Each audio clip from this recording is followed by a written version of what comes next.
या व्यासपीठावरती उपस्थित असलेले माझे सहकारी बहुजन समाजाचे नेते नवनिर्वाचित आमदार गोपीचंद पडळकरजी, माझे दुसरे सहकारी भावी आमदार राम सातपुतेजी आणि व्यासपीठावरील सर्वच प्रमुख, मी सगळ्यांचे दिलगिरी व्यक्त करतो, कारण सगळे या ठिकाणी माळशिरस तालुक्यातले नेते मंडळी बसलेले, या सगळ्यांनी या तालुक्यामध्ये प्रस्थापितांना घाम फोडलेला होता आणि तुम्ही सगळे गावगाड्यातली शेताभातात राबणारे माझे शेतकरी, तरुण मित्र आणि माता भगिनी आणि पत्रकार भावांनो, मी मार्कड वाडीला खऱ्या अर्थानं दंडवत घालायला आलोया। तुम्ही एक इतिहास केला आणि त्या इतिहासाची दखल ही देश पातळीवर घेतली गेली। आपण शेताभातात राबणारी माणसं, इंद्रजित भालेरावांची कविता मी तुमच्या भागात फिरत असताना भाषणामध्ये म्हणायचं, काट्या कुट्याचा तुडवीत रस्ता, माझ्या गावाकडे चल माझ्या दोस्ता। काट्या कुट्याचा तुडवीत रस्ता, माझ्या गावाकडे चल माझ्या दोस्ता। इथं मातीत मळतात माणसं, कशी खातात जीवाला कसता, माझ्या गावाकडे चल माझ्या दोस्ता। ही कविता आपण म्हणायचं इंडियातल्या पोरानं गावाकडे यावं, गावातली माणसं कशी उन्हा तानामध्ये राबतात बघावं, ते कशी हाला अपेष्टामध्ये जगतात ते बघावं, त्यांचं खळं कसं लुटलं जातं या आणि त्याच्या हातात एंडो सल्फानचा डबा येतो या, ते न बघायला यावं। खळं कोण लुटतं या त्याला कळावं म्हणून गावाला यावं। पण मार्कडवाडी गाव भाग्यवान आहे, खळं लुटणारा गावात आला। केवढं भाग्यवान पडळकर साहेब। आम्ही ह्यांना म्हणायचं, अरे दिवसा ढवळ्या तुझं खळं या लुटतं या, त्यामुळं तुझ्या बापाच्या अंगावर धडूत कपडा येणा झाला या। ते म्हणायचं ते गावल कुठं, पण मार्कडवाडी बादर आहेत, त्याला गुलवत गुलवत गुलवत बरोबर गावाकडे आणलं। आता इंडियातला मोठा चोर राहुल बाबा भी येणार आहे, पण ते येताना एक बोर्ड लावून ठेवा, काट्या कुट्याचा तुडवीत रस्ता, कसा गावाकडे आलास बाबा।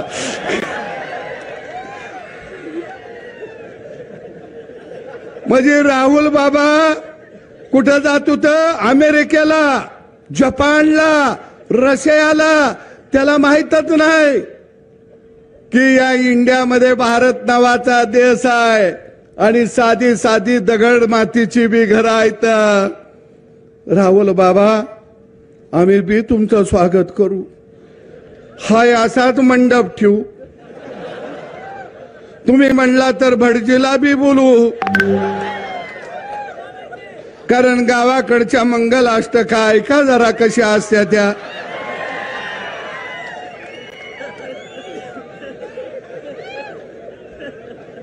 पण त्याचं एक स्वप्न आहे राहुल बाबाचं, मेरी शादी कब होगी, जब मैं पंतप्रधान बनने के बाद होगी।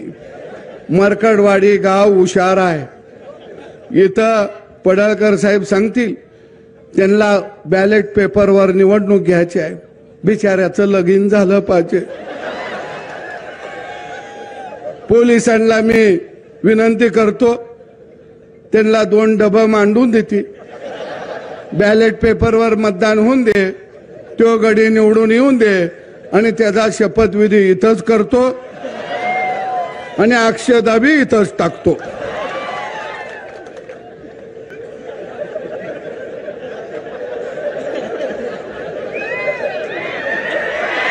पण पवार साहेब लय हुशार आहे. त्याच्या लक्षात आलंय की आपण हरायला का लागलो त्याच्या लक्षात आलं. आणि म्हणून पहिल्यांदा बारक्या गावात येऊन पवार साहेब बसलं. का बसलं? पहिल्यांदा राजकीय हत्या त्यांची झाली 50-60 वर्षात. पहिल्यांदा ते गैवर घालायला गावात आलं. पण त्याला कसं गैवर घालायचं आपण सांगितलं पाहिजे. आपल्या गावगाड्यात असतो का नाही गैवर, आता तुला कोण आहे का ग,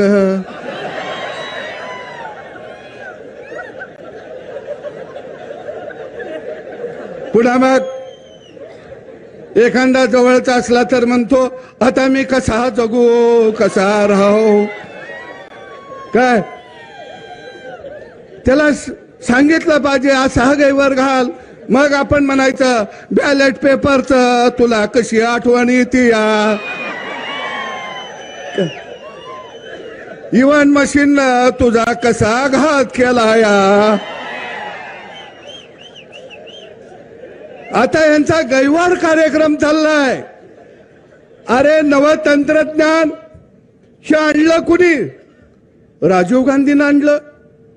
त्यावेळी हे म्हणायचे टीव्ही आम्ही आणला, टेलिफोन आम्ही आणला, लाईटवर रेल्वे आम्ही आणली, पुलं आम्ही आणले, विमान आम्ही आणलं, ईव्हीएम मशीन आम्ही आणलं.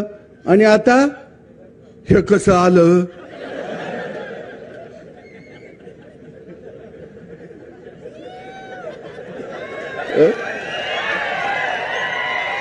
हे ईव्हीएम मशीन कसं आलं? गोपीचंद पडळकर निवडून आलं. आता हे असं चाललंय. काय तुम्हाला ह्यांना बॅलेट पेपर का पाहिजे माहिती आहे का? बॅलेट पेपरवर मतदान झालं, पोलिंग बूथवर टप्पवी हीच मारती ती. तुम्ही म्हणणार कस काय, माझ्याकडे चितार येत आहे. राजेश खन्ना मतदान करतोय आणि त्याला सपोर्ट कोण करतंय? राजीव गांधी आणि सोनिया गांधी. आता या मशीनला सपोर्ट करायला येत नाही, बरोबर आहे ना? खटक्यावर बॉट, जाग्यावर पलटी. आणि बॅलेट पेपरवर मतदान झालं की काय होतं? 2-4 मतांना हरायला लागलं की मग 2-4 बॅलेट पेपर तोंडात घालायला येते ती, गिळायला येते ती. आता एवढं मोठं मशीन गिळायचं कसं?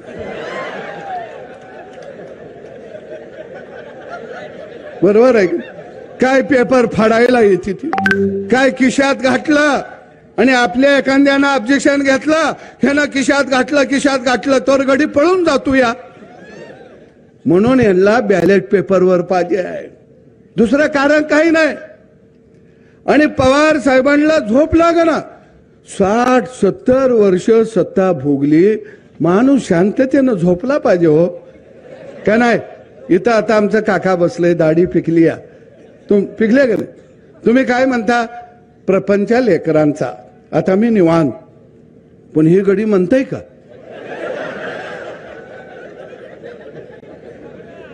हे लेकरा बाळाचा प्रपंच म्हणायलाच तयार नाही. ह्यांना सवय लागली सत्ता, माग पुढं पोलीस गाड्या, ह्यांना सवय लागली. अधिकाऱ्यांना तंबी द्यायची सवय लागली.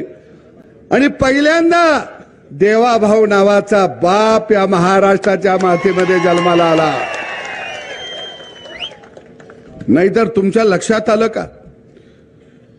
हे कुणाला बोलू देत नाहीत. कोण ह्यांच्या विरोधात बोलला रामभाऊ तुम्ही आता आलाय मैदानात, आम्ही 40 वर्ष झालं ह्यांच्या समोरच आहे.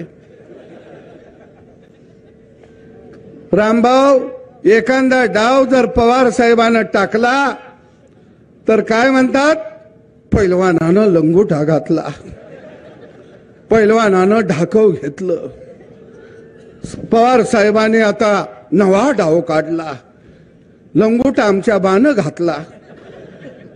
यांच्या हातात बी कवा लंगोटा नव्हता, पण दरबारातले हुजरे साहेबांनी नवा डाव काढला. अरे गेली 40 वर्ष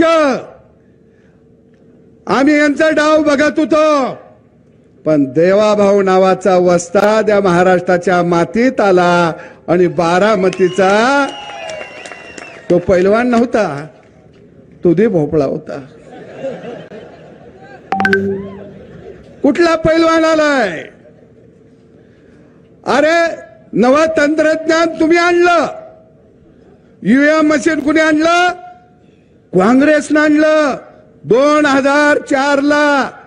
त्यावर तुम्ही निवडणुका लढवल्या, केंद्रामध्ये 10 वर्ष सत्ता तुम्ही भोगली, राज्यात 10 वर्ष सत्ता तुम्ही भोगली, आणि आता म्हणायला लागले ईव्हीएम मशीन गडबड करतया. मग तुमची पोरगी निवडून लाखानं आली, तवा ईव्हीएम मशीन चांगलं. रोहित पवार गेल्या वेळी निवडून आलं, ईव्हीएम मशीन चांगलं. गेल्या वेळी 2019 ला तुम्ही सगळे निवडून आला, उद्धव ठाकरेला बिचाराला कळलं नाही, ते मातोश्रीतच बसून होत, त्याला माहीतच नाही बाहेर काय चाललाय खेळ. त्याला दाखवलं गाजार मुख्यमंत्री पदाचं, ते बी गेलं. आपल्या गावाकडे नाही का शेळीच्या पुढं मुगार धरल्यावर शेळी पळत सुटती, ते पळालं. पवार साहेब हुशार, त्याला माहित होतं शोगडी आजारी आहे, आणि त्यात आला करुणा. पवारानं त्याला सांगितलं तू बाहेर पडशील तर तुझं सगळंच जाईल, पैसा अडका, तू बघत गप ते जपून बस, तुला लागल तेवढं पोच करतो. त्याला केलं चिल्लर पोच, आणि पोत्यात नोटा हाणल्याही नाही. ते फसलं, ते बिचारा बाहेरच निघालं नाही. मग उद्धव ठाकरे कशावर निवडून आलं तर त्याचं गडी ईएम वर, ते चाललं. काँग्रेसचं ईएमचं गडी चाललं, सरकार बनवलं ते चाललं. लोकसभेला तुम्ही निवडून आला ते चाललं. त्यावेळी काय म्हणले, महाराष्ट्रातल्या जनतेनं ठरवलेलं आहे की हे सरकार घालवायचं म्हणून मतं दिली. तेव्हा सुद्धा फेक नेरेटिव्ह तुम्ही पसरला. परवा 2 दिवसापूर्वी आकडेवारी आली, आम्हाने 56 लाख मतं पडतात. माझ्याकडे ती आकडेवारी आहे. मला वाटतंय काय गणित बी भारी आहे. ते म्हणले 2024च्या लोकसभेमध्ये आणि आत्ताच्या विधानसभेमध्ये आम्हाने मतं पडली 58 लाख. मग आमचं 10च गडी कसं निवडून आलं? दादाला पडले 56 लाख, 41च कसं निवडून आलं? अरे लोकसभेला भाजपला 1.5 कोटी होती, 9 निवडून आली. तुम्हाला 58 लाख मतं पडली, 8 गडी तुमचं निवडून आलं. मग 1.5 कोटी वाल्याचं 9 येते ते, आणि 58 लाख वाल्याचं पवार साहेबाचं 8 गडी निवडून येते ती. तुमचं गडी वाढलं कसं? काँग्रेसला 96 लाख मतं पडली लोकसभेला, गडी निवडून आलं 13, आणि 1.5 कोटी पडलं, त्याचं गडी किती निवडून आलं? 9. भावांनो, यांना लक्षात आलं बॅलेट पेपरवरती घोटाळा करता येतो, पूर्वी आपण घोटाळा केला. भंडारा लोकसभा मतदारसंघामध्ये भारतरत्न डॉक्टर बाबासाहेब आंबेडकर उभा राहिले. 18,000 मतानं पराभव झाला. पण त्या ठिकाणी कागदावरची बॅलेट पेपरवरची मतं बाद किती दाखवली? 72,000 मतं बाद दाखवली. आणि त्यावेळी जयप्रकाश नारायण म्हणले ह्यात काहीतरी गडबड दिसते, या घोटाळा दिसतो या. अरे ईव्हीएम मशीन कायदा कुठे केला? लोकसभेमध्ये. सरकार कुणाचं? तुमचं. म्हणजे एकदा कायदा झाला की तो कायदा जनतेनं राज्यकर्त्यांनी पाळायचा असतो. या संसद हे कायदे मंडळ आहे. पण बघा कायदा आपल्याला पाळायला सांगते ती आणि संविधान हातात घेऊन शपथ घेते ती. अरे संविधान म्हणजे काय आहे?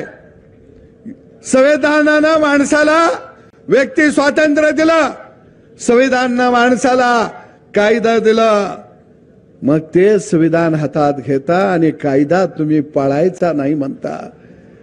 आणि म्हणून मी मार्कटवाडीतल्या जनतेला सलाम करतो की लोकशाही जिवंत ठेवण्याचं काम जर कुणी केलं असेल तर ते मार्कटवाडी या गावानं केलेलं आहे. इथं एका माऊलीचा सत्कार झाला. अरे तिच्या पतीला तुम्ही बूथवर बसू दिलं नाही, पण आमची झाशीची राणी त्या बूथवरती उभा राहिली आणि लोकशाही वाचवली.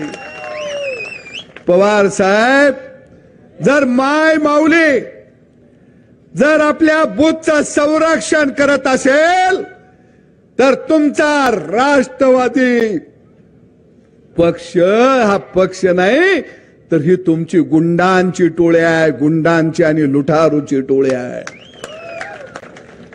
आणि ती गुंडांची आणि लुटारूची टोळी या महाराष्ट्रामध्ये गाडण्याचं काम कुणी केलं असेल तर त्याचं नाव देवाभाऊ आहे. देवेंद्र फडणवीसचं ह्यांना वाईट का वाटतंय तुमच्या लक्षात आलं का? ते शाळा काढत नाही, ते कारखाना काढत नाही, ते दूध संघ काढत नाही, ते बँक काढत नाही, ते मेडिकल कॉलेज काढत नाही, ते पतसंस्था काढत नाही. ते कायच हानीना झालं या. आणि ह्यांना वाटतंय काय आम्ही आता हाणलं या. आता ह्या गड्यानं जर आमच्याकडे नजर गेली तर आम्हाने कुठं बसायला लागल? सळीतनं भाकरी, नळीतनं भाजी. पवार साहेब, देवेंद्र फडणवीसच्या विरोधामध्ये काय आहे तुमच्या लक्षात आलं का? मी जाता जाता सांगतो, आपण शेतकरी माणसं आहे. पवार साहेब लय हुशार आहे. ते काय म्हणतंय देवेंद्रजीला, ही सरकार म्हणजे दुधाची गाय आहे. गाय आहे. ते काय म्हणतं, या दुधाच्या गायीला खुश ठेवायचं असेल तर तिला चारा घालायचा. म्हणजे आपल्याला थोडं काहीतरी अनुदान दे, कुठं सोसायटीला चेअरमन कर, कुठं सरपंच कर, कुठं अजून मजूर सोसायटी काढून दे, कारखान्याला डायरेक्टर करून टाकायचं, सूतगिरणीला करायचं, दूध संघाला डायरेक्टर करायचं, बँकेला करायचं. एकदा डायरेक्टर झाला की गडी काका फुगवतच असतो या. तो म्हणतो ही बँक माझीच आहे, बँक ती हाणते ती नुसती माझीच आहे म्हणतो. हा दूध संघ आमचा आहे. काय आहे त्याच्यात? खंगाळलेलं पाणी तर मिळतंय आपल्याला.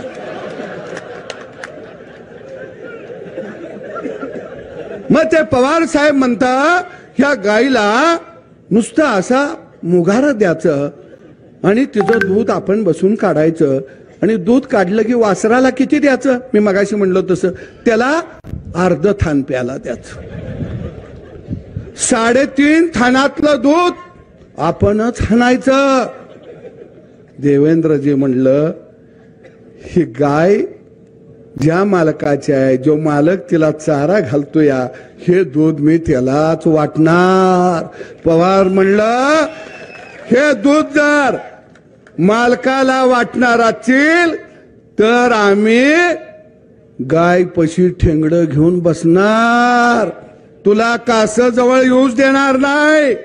मग सुकल काष्ट, मग हे जे एकदा आंदोलन काढायचं, ते जे एकदा आंदोलन काढायचं, त्या जातीला वर करायचं, ह्या जातीला वर करायचं, मग म्हणायचं ह्याच्यावर निर्णय झाला पाहिजे, अमक्याला हे मिळालं पाहिजे. मग 60 वर्ष तुम्ही काय करत होता?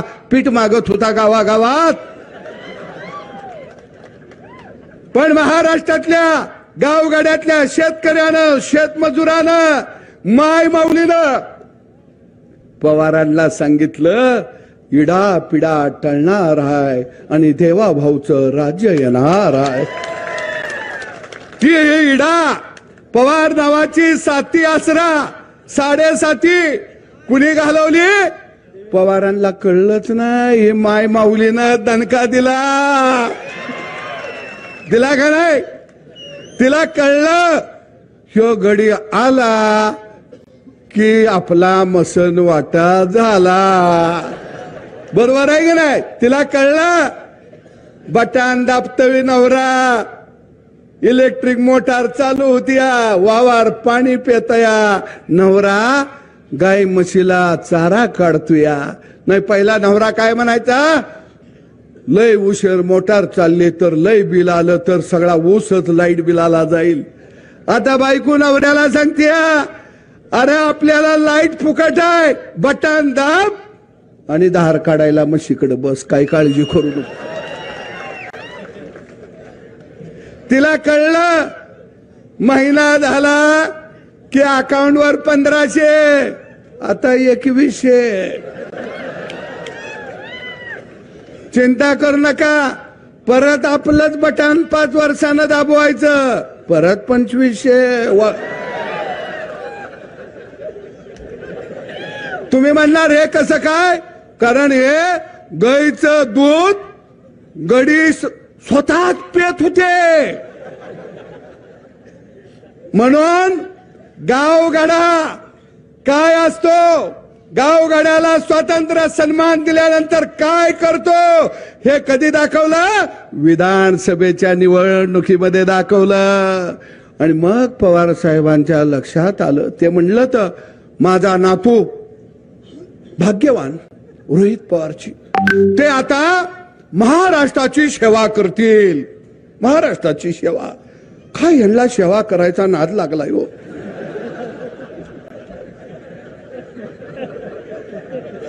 हे काय गाय म्हशीला धुयाची सेवा करतील म्हणत नाहीत, रानात पूसाला पाणी पाजतील ही सेवा करायची आहे म्हणत नाहीत.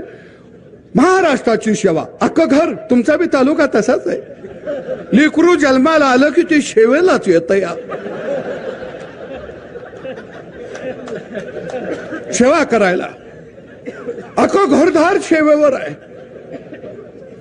बँकेला कोण चेअरमन होतोय, डायरेक्टर होतोय, काय म्हणतो? सेवा करायची आहे. दूध संघाच्या माध्यमात सेवा करायची आहे. कारखाना सेवा करायचा आहे. किती यांना सेवा करायची हौस आहे हो. आता जर ही गडी सेवा म्हणले की यांना म्हणायचं ये जरा गाई म्हशी धुयायच्या आहे, त्या येतो काहीकडं. सेवा कसली सेवा? रामभाऊ म्हणले त्यांना आता वाटलं तर सरकार बदलतं या, आपण जिल्ह्याचे पालकमंत्री होणार, ह्यांना सत्ता गाजवायची, लोकांना गुलाम म्हणून त्यांच्याकडे बघायची सवय लागली या. पण मी तुम्हाला सांगतो या लोकशाहीचा आधार खऱ्या अर्थाने या मार्करवाडी सारख्या गावानं केला. आणि म्हणून गोपीचंद पडळकर सारखा माणूस आज आमदार म्हणून पुढे आला. तो सेवा करायची म्हणून आला नाही, तो म्हणतो गावगाड्याला मला सन्मान द्यायचा आहे म्हणून मी आमदार झालो या. आणि ही कशी सेवा करायची? अरे तुम्ही सेवा करशीला मग आम्ही कवा करायची? आणि यांच्या पडळकर साहेब ह्यांच्या घरात पोरग जन्माला आलं, बारसं झालं, मोठं व्हायला लागलं की गावातल्या हुजऱ्यांचं मुद्र्यांचं चालू. हे साहेबांचं पोरग फार बुद्धिमान आहे, प्रचंड अभ्यास आहे आणि यांची नावं बी लय भारी असते. ती सिंह सिंह, रणजित सिंह, दिग्गज सिंह, धैर्य सिंह, सगळं शहर जन्माला येते. आणि आमच्याकडे काय सगळी मरकुडी येते ती.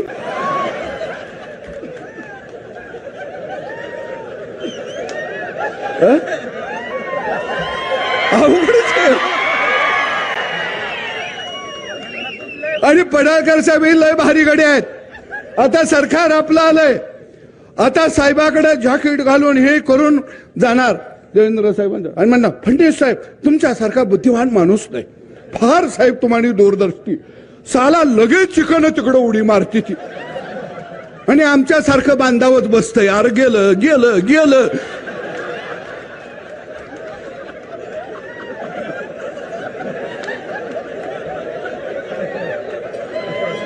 आणि मग आम्ही आपला बोर्ड झगाटतोया आणि घरला येतोया. बायको म्हणते काय झालं, मग आम्ही म्हणतोय शिमगा चालाय आपल्या वाटली. आणि लाजत नाहीत बर का. आणि पुन्हा पाठिंबा कसा दिला म्हणते ती, आम्ही महाराष्ट्राच्या विकासाला पाठिंबा दिलेला आहे. वा पट्यानू. पण काही असू दे, मरकरवाडीला परत धन्यवाद करतो. गडी धावत पळत आला तुमच्याकडं, कसा का असेना पण बघायला मिळाला.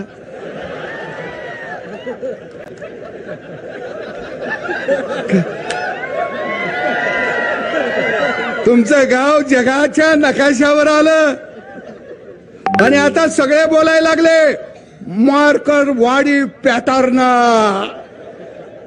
काय भारी काम आहे. आता एक काम करा, गडी आलं की जरा गया बिया जरा रस्त्याच्या कडेनं बांधा, पाण्याच्या बादल्या ठेवा, शॅम्पू ठेवा, चकाचक करून देते गडी. जरा खराट ठेवा, रस्त फस्त लोटायला आणि म्हणायचं ह्याला नाव द्या मार्करवाडी पॅटर्न. सगळं गडी लोटायला लागलं.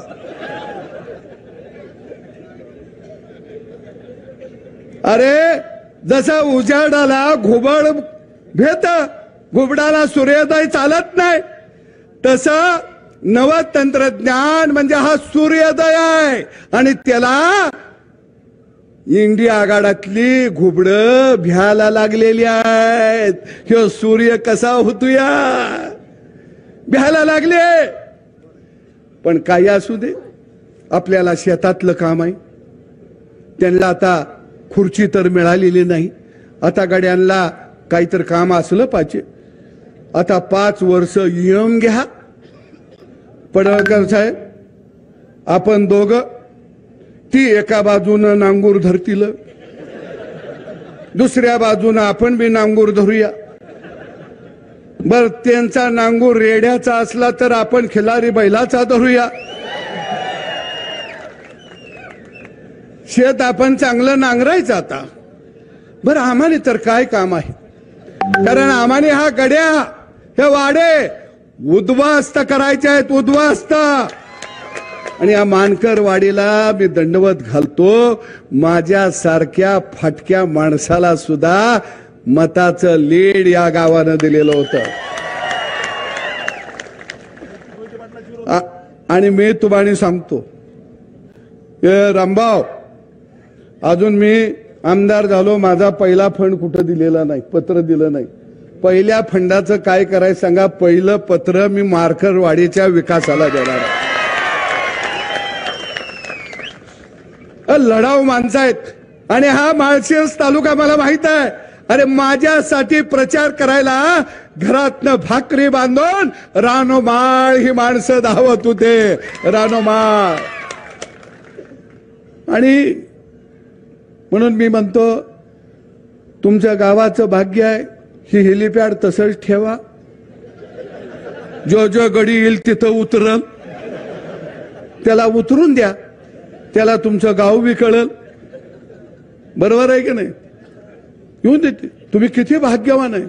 गडी धावायला लागलीत चॅनेलवर. मार्करवाडी पॅटर्न, लोकशाहीचा खून पडलेला आहे. अरे म्हणून मी आलो, म्हणलं कुठं रक्ताचा महापूर आलाय का बघावा जरा.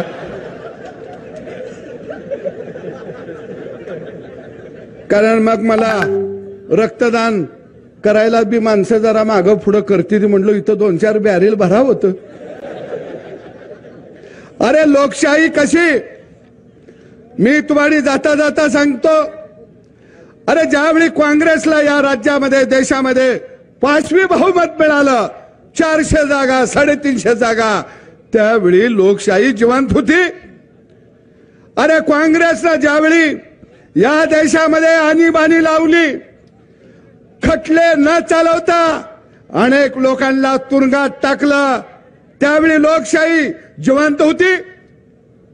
दुसऱ्या बाजूला लोकसंख्या नियंत्रणात आणायची आहे म्हणून गावागावात जाऊन जबरदस्तीनं तुम्ही नसबंदी करत होता, तेव्हा लोकशाही जिवंत होती.